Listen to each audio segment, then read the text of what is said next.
नमस्कार, मैं मीनाक्षी श्रीयान और आप देख रहे हैं लेफ्ट राइट सेंटर। और आज हम बात करेंगे बिहार के कृषि मंत्री के दिए हुए उस बयान के बारे में जिसने पूरे बिहार की राजनीति में खलबली मचा दी है। और हमारे साथ इस वक्त मौजूद है सुदर्शन न्यूज के resident editor Mukesh Kumar ji. Sir, आपको क्या लगता है कि उन्होंने क्या समझ के ये बयान दिया होगा? देखिए, कुछ समझ के बयान नहीं दिया होगा, जब बातें समझ में नहीं आई होगी तब ये बयान दिया होगा, जहाँ तक मेरा अपना एक्सपीरियंस है। 2 चीज़ें इस बयान से मुझे लगता है कि संदेश देने की कोशिश की गई है। पहला संदेश तो ये है कि और एक ऑब्ज़र्वेशन मैं कह रहा हूँ कि एक पॉलिटिकल जर्नलिस्ट होने के कारण मेरा जो एक ऑब्ज़र्वेशन है कि कहीं न कहीं आरजेडी और जेडीयू के बीच में जो ये सरकार बनी है, तो मुझे लग रहा है कि कहीं न कहीं अब खींचतान शुरू हो गई है। और ये जो इंडिकेशन है, क्योंकि ये इतिहास में पहली बार हुआ है बिहार के इतिहास में, जब किसी भी कैबिनेट की बैठक में मुख्यमंत्री के अपने ही मंत्रिमंडल के सदस्य ने मुख्यमंत्री की खिलाफत की है या यूं कहें कि बगावत की है। सीधे तौर पे ये बगावत है, क्योंकि उन एक मंत्रिमंडल का जो सदस्य होता है वो मुख्यमंत्री के अंदर अंदर में होते हैं, मुख्यमंत्री के अंडर में काम करते हैं, और उनके खिलाफ आज तक किसी ने भी मंत्रिमंडल के भीतर में कुछ भी नहीं बोला है। और न सिर्फ सर बगावत, बेबाक तरीके से बात बेबाक अपनी तरीके रखी से है। अगर अगर अगर बयान पे कहें, एक तो एक तरीके से तो उन्होंने कहा है कि बयान दिया कि भाई मैं हमारे विभाग में यानी कृषि मंत्रालय में जितने भी अधिकारी हैं सब चोर हैं और मैं चोर का सरदार हूँ, मैं सरदार चोरों का सरदार हूँ। तो इसका मतलब मुख्यमंत्री जो है, चूंकि उनके सरदार हैं, तो मुख्यमंत्री जो है वो चोरों के सरदार हुए। हाँ, ये भी उन्होंने कहा है कि बिल्कुल, मेरे क्योंकि नीचे वाले चोर हाँ हैं, मैं उनका सरदार हूँ और मेरे भी सरदार हाँ, हैं। मेरे भी सरदार हैं, यानी मुख्यमंत्री को चोर कहा गया है। अगर आप सीधे तौर पे कहें तो मुख्यमंत्री को चोर कहने के लिए उन्होंने अपने मातहत अधिकारियों को पहले चोर कहा, अपने आप को चोर कहा, उसके बाद बोला कि भाई अब मेरे मालिक आप हैं तो आप भी चोर हो। यानी आप कह सकते हैं कि अली बाबा 40 चोर की कहानी मुझे याद आ रही है। तो बिहार में मुझे लग रहा है कि अली बाबा 33 चोर, क्योंकि 33 सदस्य हैं उनके। तो एक अली बाबा नीतीश कुमार है और उनके जो मंत्रिमंडल के जितने सदस्य हैं वो सारे उनके चोर हैं। और बिहार का हाल क्या होगा वो आप समझ सकते हैं कि हालांकि पहले हम लोग बिहार की चर्चा करते थे जब भी, तो शुरुआत क्राइम से होती थी कि भाई अपराध बढ़ रहा है।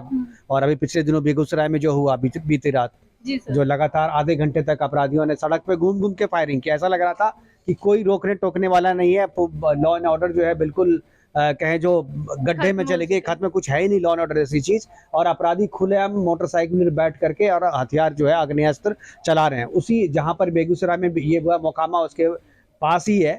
मोकामा में अनंत सिंह इससे पहले जो है AK-47 से फायरिंग कर चुके हैं, जिसपे उनको सजा भी हुई है अभी। लेकिन डरते नहीं है जो अधिकारी हैं वहां पे, वो अधिकारी डरते नहीं है कि भाई मुझे अगर आज हम गोली मार दिए किसी को, अगर हम आज डकैती कर लिए, अगर हम कोई छेड़खानी कर दिए, तो लॉ एंड ऑर्डर भी कोई चीज है, पुलिस हमें पकड़ेगी, सजा हो सकती है। तो डर भय जो है वो वहाँ के लोगों के दिमाग तो से। सर, इसका जिम्मेदार आप किसको मानेंगे?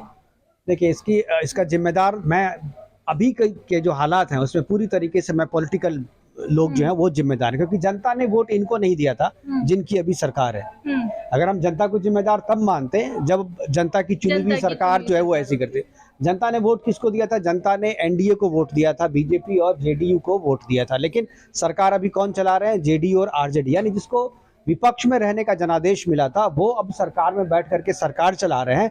तो यही होना था। ये कहें कि ये बदकिस्मती है बिहार की जनता की कि उन्हें ये सारी चीजें झेलनी पड़ रही है। वरना जनता ने जो उनको मैंडेट का जो अधिकार है लोकतंत्र में, सरकार चुनने का अधिकार, तो उन्होंने सरकार तो सही चुना था। लेकिन अब किस्मत खराब है तो क्या कहें? जब जब किस्मत खराब होता है तो ऊँट पे चढ़े को भी कुत्ता काट लेता है। तो मुझे लग रहा है कि बिहार की जनता की हालत जो है ऐसी ही है। ऊँट पर बैठे थे लेकिन कुत्ता नीचे से आके काट लिया है उनको। तो सर, इनका जो ये बयान है सुधाकर सिंह जी का, ये आने वाले टाइम पे क्या असर डाल सकता है इनकी पार्टी पर? देखिए, इनकी पार्टी अब नीतीश कुमार के ऊपर में है कि नीतीश कुमार अब क्या एक्शन लेते हैं। क्या अभी तक नीतीश कुमार की प्रतिक्रिया सार्वजनिक नहीं हुई है। नीतीश कुमार के स्वभाव को जैसा मैं जानता हूँ, वो चीज़ों को भूलते नहीं है। और निश्चित तौर पे ये मंत्रिमंडल से बाहर किए जाएंगे। नीतीश कुमार दबाव डालेंगे तेजस्वी यादव पे और लालू यादव पे कि इन्हें मंत्रिमंडल से बाहर किया जाए, क्योंकि अब चूंकि गठबंधन की सरकार है, सुधाकर सिंह जो है आरजेडी कोटे के मंत्री हैं, तो सीधे तौर पे जो है इनका बस उसमें चलता नहीं है। और जाहिर सी बात है, अगर जेडीयू कोटे के रहते तो बगावत करते भी नहीं। तो चूंकि आरजेडी कोटे के हैं इसलिए उन्होंने बगावत किया है। और बगावत करने के बाद 48 घंटे से ज्यादा का वक्त हो रहा है और अभी तक वो मंत्रिमंडल में शामिल है। इसका मतलब है कहीं ना कहीं लालू यादव का यानी आरजेडी का, तेजस्वी यादव का संरक्षण प्राप्त है। और अभी देखिए, ऐसा होने, विवाद बढ़ने के बाद वो लालू यादव और राबड़ी देवी से मिलके भी आए हैं। तो कहीं ना कहीं ये पॉलिटिकल राइवलरी भी होगी और खींचतान होगी और गठबंधन में सब कुछ अच्छा चल रहा है ये आप नहीं कह सकते, क्योंकि सुधाकर सिंह का ये जो प्रकरण है ये भी बताता है कि गठबंधन में कुछ अच्छा नहीं चल रहा है। लालू यादव और नीतीश कुमार के बीच में दूरियां बढ़ी हैं, आरजेडी और जेडीयू के बीच में गठबंधन जो सरकार बनी थी उसमें खींचतान हो रही है, और ये सुधाकर सिंह का प्रकरण जो है मुझे लगता है कि ये उसकी शुरुआत है। ये मामला अगर आगे बढ़ेगा तो मुझे लगता है कि अब बीजेपी किस तरीके से रिएक्ट करती है इस पे, और नीतीश कुमार कैसे मानते हैं, क्योंकि देखिए पब्लिक डोमेन में आ गया, हालांकि पब्लिक डोमेन में आकर के सुधाकर सिंह ने कहा कि नहीं कैबिनेट के भीतर में ऐसा कुछ भी नहीं हुआ है। ठीक है, कैबिनेट के भीतर में आप कुछ भी नहीं, क्योंकि उसका कोई रिकॉर्ड नहीं है, लेकिन जो मंत्री जो हमारे जो लोग हैं, क्योंकि ऐसा नहीं है कि केवल उनके लोग हैं, हम लोगों के भी लोग हैं वहाँ पे, तो उन्होंने तो बताया है, जिनको बताया है चश्मदीद जो है वो भी उन लोगों ने भी बताया, जो लोग कैबिनेट में कवर कर रहे थे बाहर में थे कैसे निकल के गए वो भी बता रहा है।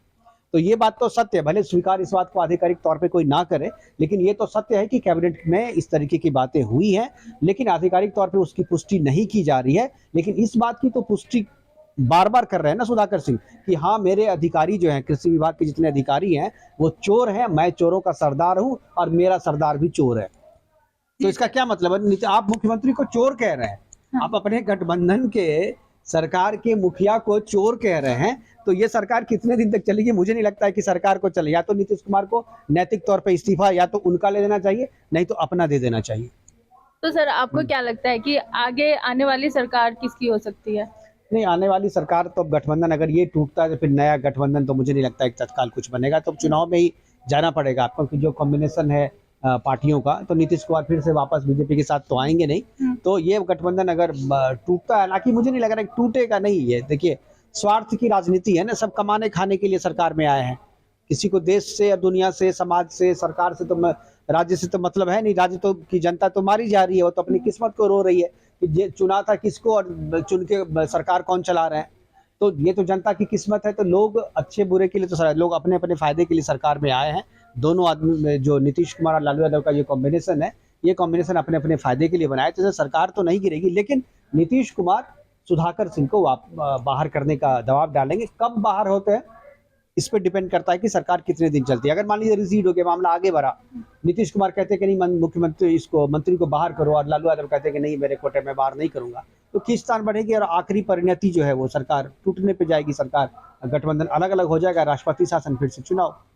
तो सर आखिरी सवाल ये है कि आपको क्या लगता है कि क्या बीजेपी बिहार पे अपना आधिपत्य जमा पाएगी, अपना मतलब सरकार बना पाएगी बीजेपी वहाँ पे? देखिए ये जो हाइपोथेटिकल क्वेश्चन है यहाँ पे, लेकिन ये तो बीजेपी, लेकिन मुझे लग रहा है कि इस आधार पे अगर सरकार गिरती है तो एक एज जरूर मिलेगा बीजेपी को, और जो जनता है वो जनता देख ले, क्योंकि जितना अपराध बढ़ेगा, जितना करप्शन बढ़ेगा, उतना ज्यादा बीजेपी मजबूत होगी और जनता के बीच में बीजेपी की छवि अच्छी बनेगी। तो इसका फायदा तो देखिए पॉलिटिकल पार्टी को फायदा और नुकसान चुनाव में ही होता है, तो अगर ये सरकार इस मुद्दे पे गिरती है तो इसका फायदा जो है वो निश्चित तौर पे बीजेपी को होगा। बीजेपी को सरकार अकेले अपने बूते बनाना ही चाहिए, क्योंकि संगठन बीजेपी के पास है, नेता उनके पास जो चेहरा है चेहरा नहीं है, तो चेहरे की कमी के कारण इतने दिनों तक उन्होंने झेला है। तो मुझे लगता है कि अब चेहरे की तलाश जो है बीजेपी को पूरी कर लेनी चाहिए, और किसी भी एक चेहरा को आगे करके अपने संगठन का फायदा और मुद्दे और जो माहौल अभी बिहार में है उसका फायदा उठाते हुए अगर चुनाव होता है तो बीजेपी को पहले से तो ज्यादा सीटें आएंगी, ये बात तो तय है। सर आपकी नजर में कोई चेहरा है ऐसा बीजेपी का? देखिए नित्यानंद राय जो है, नित्यानंद राय को बीजेपी चाहती है जो वो चेहरा बनाए। 2-3 कॉम्बिनेशन देखना पड़ता है कि भाई यादव समुदाय से हैं, ओबीसी समुदाय से हैं और केंद्र में नेता, और मुझे लगता है कि नित्यानंद राय जो है वो एक अच्छा चेहरा हो सकते हैं। मतलब ये नहीं आप कह सकते हैं कि आप नित्यानंद के अलावा कोई चेहरा नहीं है, लेकिन अभी जो नित्यानंद राय हैं, अगर फॉरवर्ड में अगर किसी को लिया जाए गिरिराज सिंह हैं, गिरिराज सिंह का नाम, लेकिन क्या जो बिहार की राजनीति का जो कॉम्बिनेशन है उसमें किसी फॉरवर्ड को चांस देंगे नहीं देंगे वो देखने वाली बात है। लेकिन अगर इनसे अलग होकर के अगर निर्णय लिया जाता है कि बिहार में अगर कोई चेहरा है तो गिरिराज सिंह जो है एक चेहरा हो सकते हैं, और उनके नेतृत्व में अगर उनका नाम आगे करके लड़ा जाए तो फायदा भी मिल सकता है इसका। सर अपना समय देने के लिए बहुत बहुत धन्यवाद। सुधाकर के बयान का बिहार की राजनीति पर क्या असर होगा ये तो आने वाला समय ही बताएगा। ऐसी ही तमाम जानकारी के लिए देखते रहिए सुदर्शन न्यूज। जय हिंद।